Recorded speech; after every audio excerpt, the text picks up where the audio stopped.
This is the story, the fantastically true story, of Herbert A. Philbrick, who for 9 frightening years did lead 3 lives. Average citizen, high-level member of the Communist Party, and counter-spy for the Federal Bureau of Investigation. For obvious reasons, the names, dates, and places have been changed, but the story is based on fact. The Communist Party is easy to join. It's downhill all the way. To escape from it is not so easy. This is the story of how one comrade found the courage to try.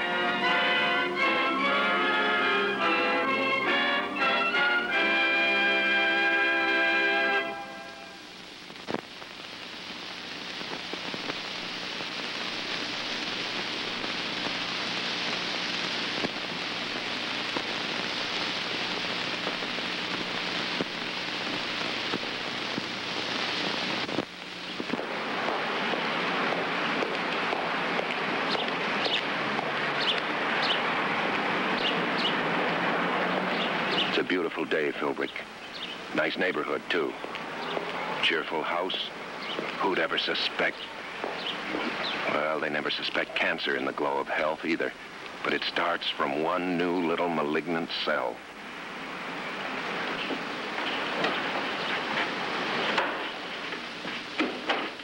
That's the way this sickness starts, too. From one new little communist cell. Comrade Herb, Comrade Ray. Comrade? There she is, Comrade. I'll let her in and we can get started.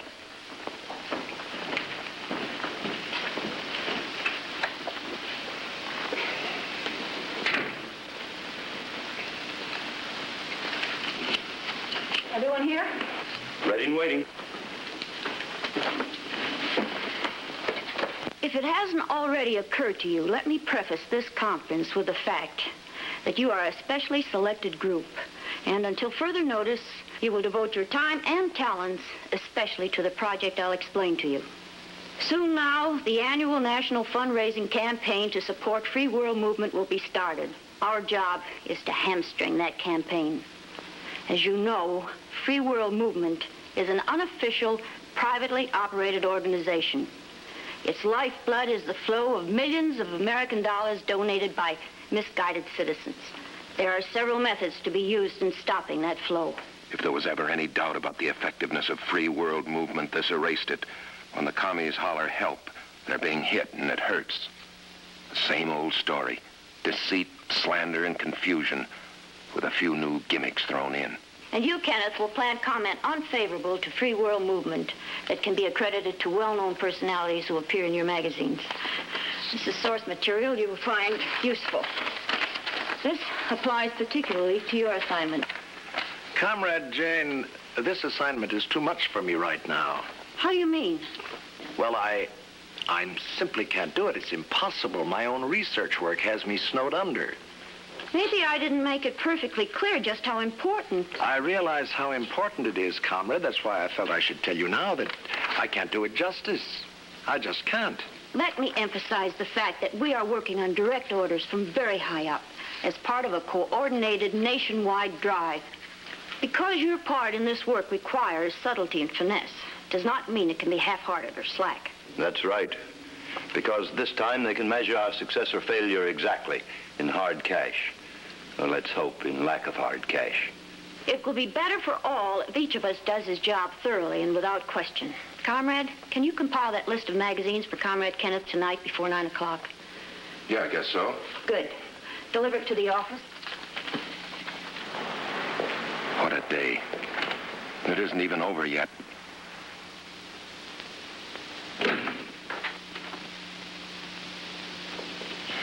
You cataloged every magazine in the public library and on an empty stomach to boot.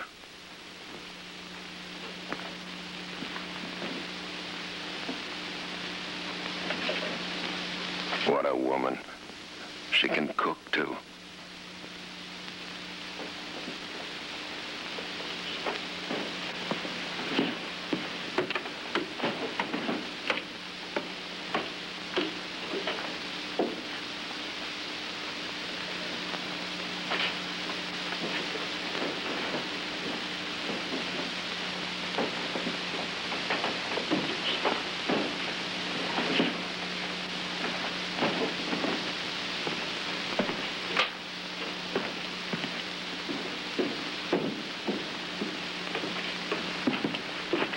use the protection of your own home, Philbrick.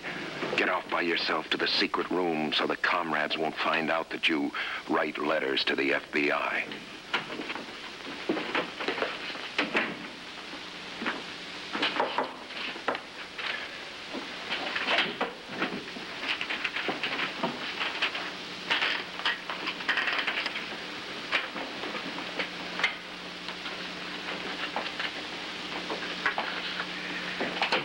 There was a new one today, one Comrade Ray. New to me, at least. But he seemed to be an old-timer in the party and quite respected. But something about him doesn't gel. All I can say is he was really dragging his feet today.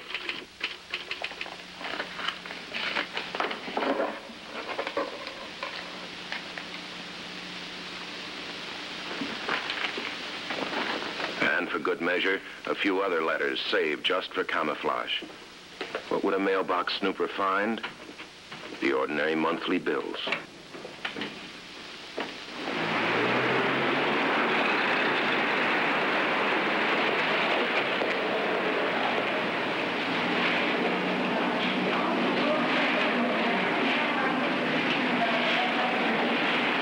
Could I have a locker key, please?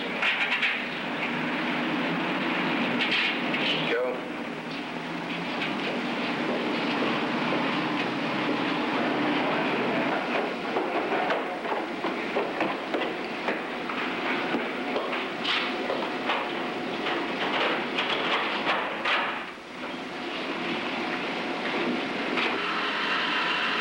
Come on in, the water's fine.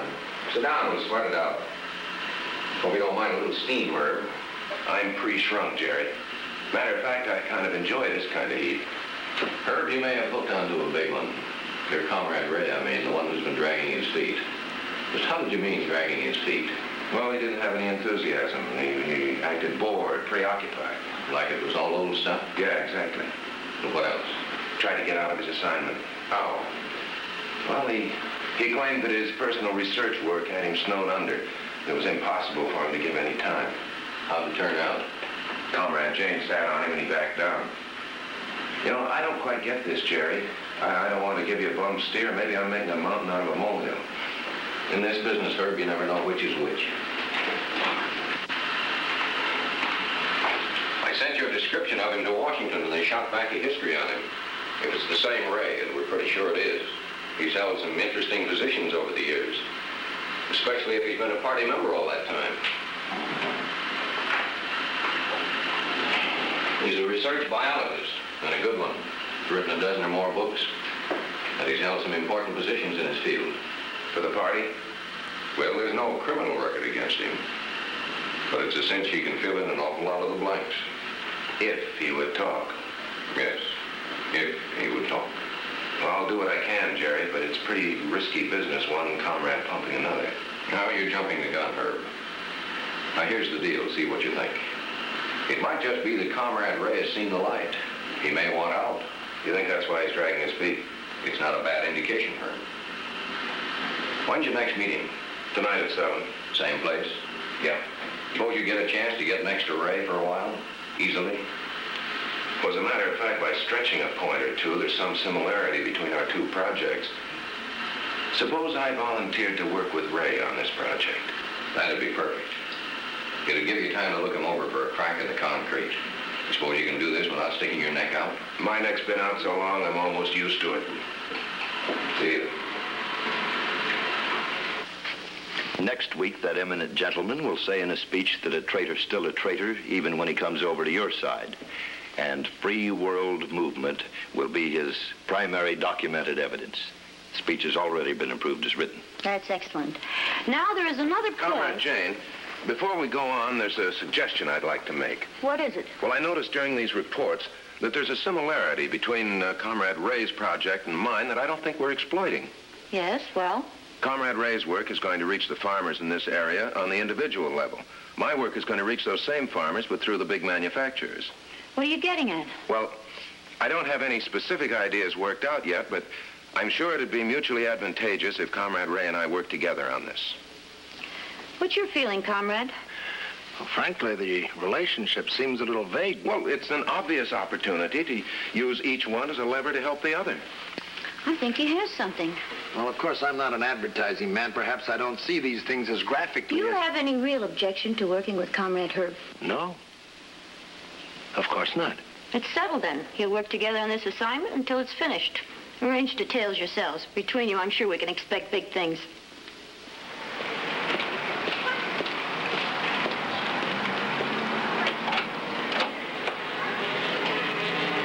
Being spied on brings out nothing but resentment.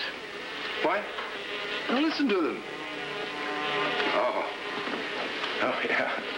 Well, I guess I'd resent having to live in a glass box, too. Hey, they're persistent little guys, aren't they? Yeah, but they're not guys. They're girls. Oh, maybe that explains the persistence. No, not necessarily. Actually, they're sexless. Just workers. Yeah? Seem happy enough. Guess they're well organized, huh? A bee colony is a well-organized society, all right, but happy? I'm not so sure. I've spent the better part of my career learning that there's more to life than organization and work. Or there ought to be. You mean bees don't have very much fun? No, bees don't have very much fun. Now, I'm thinking of my boy. He's away at college now, of course. But for utter disorganization and sheer fun... Yeah, well, I guess we better get to work. I haven't got much time. Yes. For the moment there, I forgot what you actually came out here for. So did I. That would never do, would it?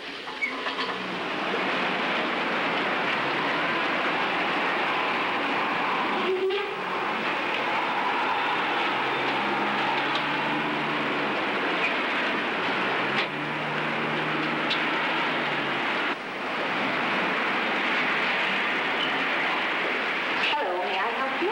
I'd like some of your special pipe mixture, please. Oh, I'll have to call the manager. How do you do, sir? Hello, I'd like some of your special pipe mixture, please. Surely. There's a good one. Thank you. How'd it go, Herb? I'm working with him. Here, try some of mine. Oh, thanks. Probably a little too early to tell much, huh? Probably. Unless you believe in signs. It's my life work collecting signs. I think Comrade Ray is right.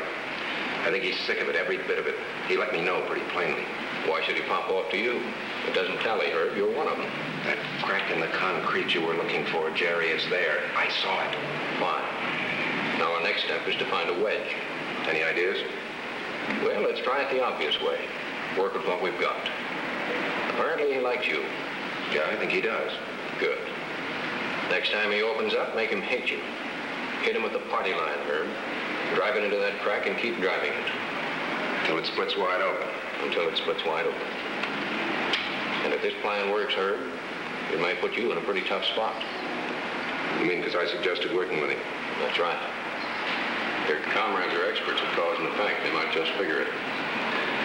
Keep your eyes open, Herb. You finally find one nice guy in the Communist Party, and to help him, you have to hurt him. He likes you, so you have to make him hate you. But if he hates you enough, it may be the biggest favor that anyone can do for him. From here on, you're walking a tightrope, so don't slip, Philbrick.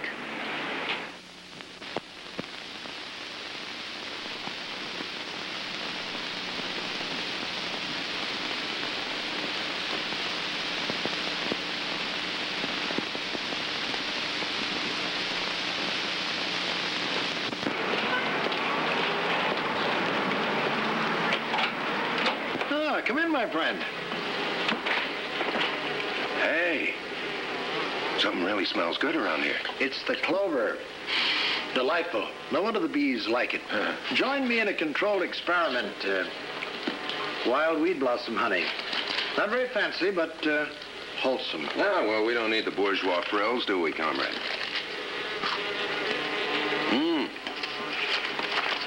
By the way, take a look at this ad I found. It's an ad for the Free World Movement.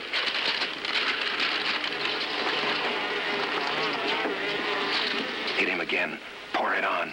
The straight, hard party line. Keep hammering. If it hurts, so what? An emergency amputation always hurts when it's done with a blunt instrument.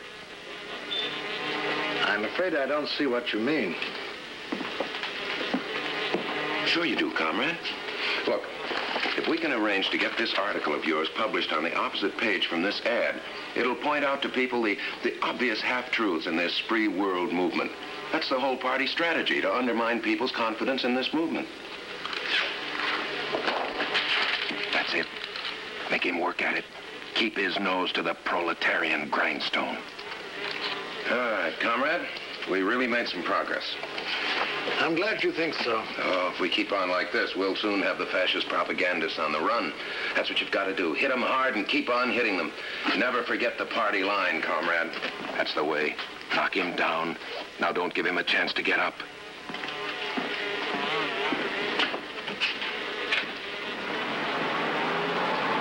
It's been a rough week, Philbrick. You've hammered the communist line into him until it sounds like a broken record of every rancid cliche in the book. Maybe you went too far. Well, you'll soon know. Go on in. You can't hedge on a summons from the party.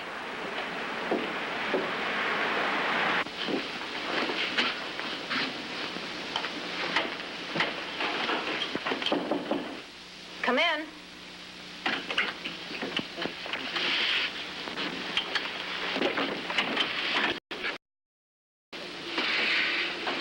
There's something I have to know from you, Comrade. Why you have deliberately neglected some of your most important party responsibilities. I don't understand, comrades. I've never ignored an important party responsibility. I've given every project everything I had. There are certain responsibilities that don't require an assignment. They're automatic. The lowest grubber knows that. It's one of the first things he learns. Comrades, I don't understand. How long have you known Comrade Ray? Since you introduced me to him 2 weeks ago at that cell meeting. And you've worked with him almost constantly during that time. Why haven't you reported him? Hasn't our work on the project been satisfactory? Your part, yes.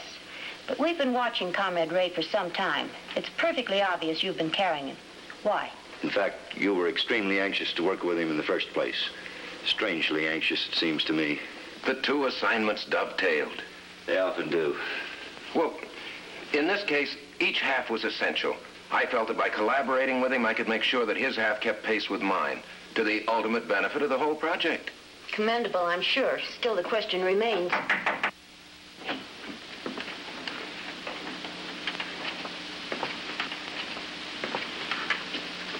Maybe he's changed his mind. Perhaps he wants out of the party. Have you considered that? Oh, yes. But remember, he's spent a lifetime building a reputation. He's no fool. He's not going to jeopardize all that by such a stupid move. It's much too late for him to change. Yes, Comrade Ray's been in too long and knows far too much to try to get out now.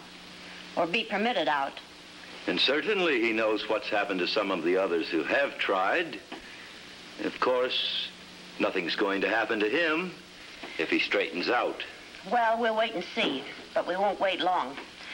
You, Comrade, will be contacted soon. Meanwhile, I suggest you give serious thought to the basic precepts of party unity.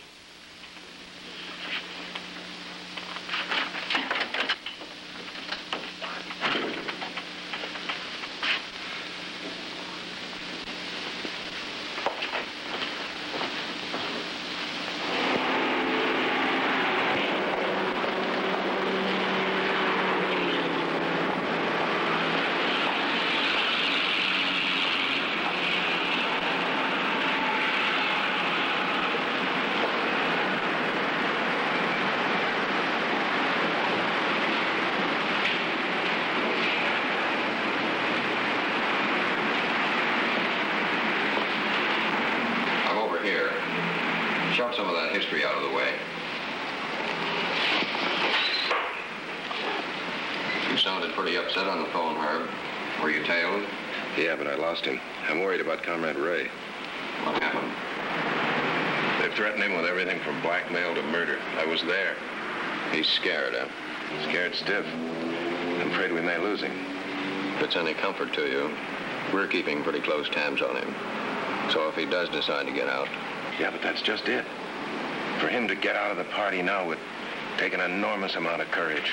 And I've done just about everything I can for him. There's one possibility, Herb. Ray got a telegram this afternoon. His son's coming home from college for a visit. Be in tonight at 7. What kind of a break is that? Depends on you. And the kind of a recruiter you are for new young comrades. You mean work on the boy? Hit it right through him. It's your decision, Herb. I'll be at my private number. Call me. Either way.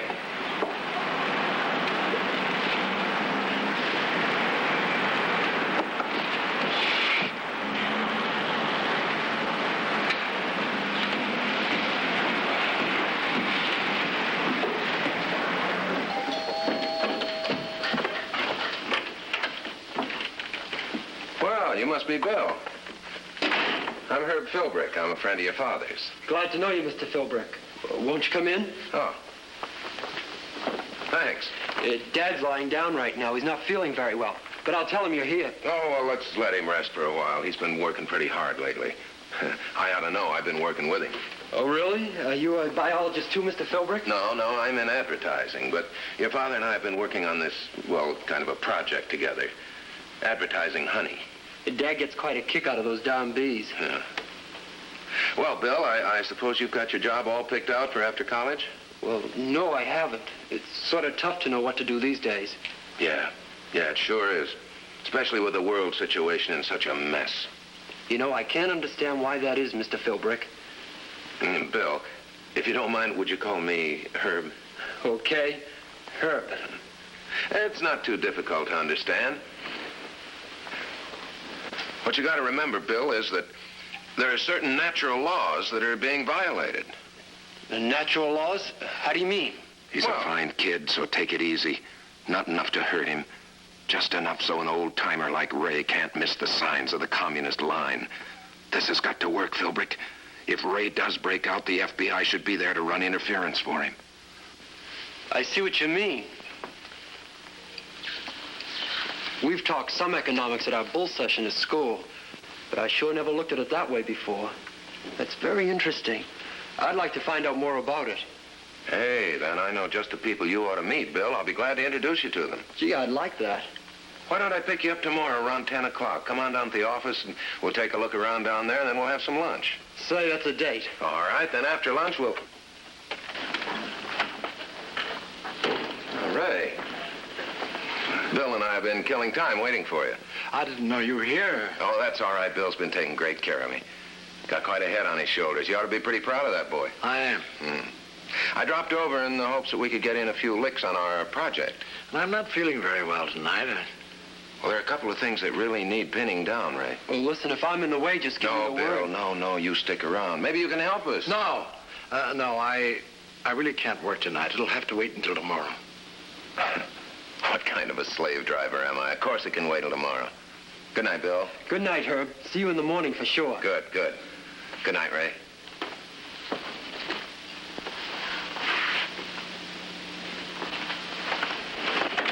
Gee, he's a great guy. He's got some pretty great ideas, Dad. Gave me a new slant on things. He gave you a new slant? Yeah, it's really interesting. I've got a date to meet him tomorrow morning. There's some people he wants me to meet. Oh, Ray. Hope you're feeling better today. I want you to leave my son alone. I'm not sure I like your attitude, Comrade. Don't use that term here. Bill knows nothing about that. Any of it. So I noticed last night. At his age, he should be thoroughly politicized. Stop it. With his intelligence and ability, he could be an invaluable worker for us. You've been neglecting him. Well, if you won't face up to your party duties, somebody else will face up to them for you. Get out of here. I've got a date with Bill. No, you haven't. Not you nor any of your kind. Ever. Careful, Comrade. I've despised myself too long. I stayed awake all night thinking. And I reached a decision. The only decent decision possible. Get out. Get out of here. Do you realize what's going to happen to you? I don't care. I only know what must not happen to my son. Certain people are going to hear about this. You're finished, Comrade. No, Comrade. I'm just beginning.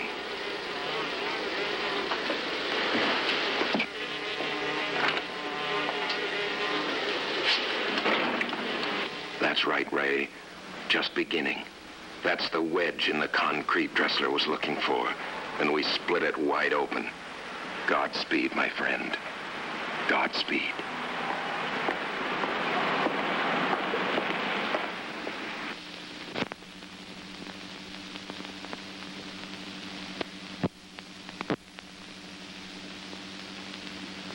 When Comrade Ray found the strength to become just plain Ray Weber again, he gave valuable information to the FBI, which added to their knowledge of party activities.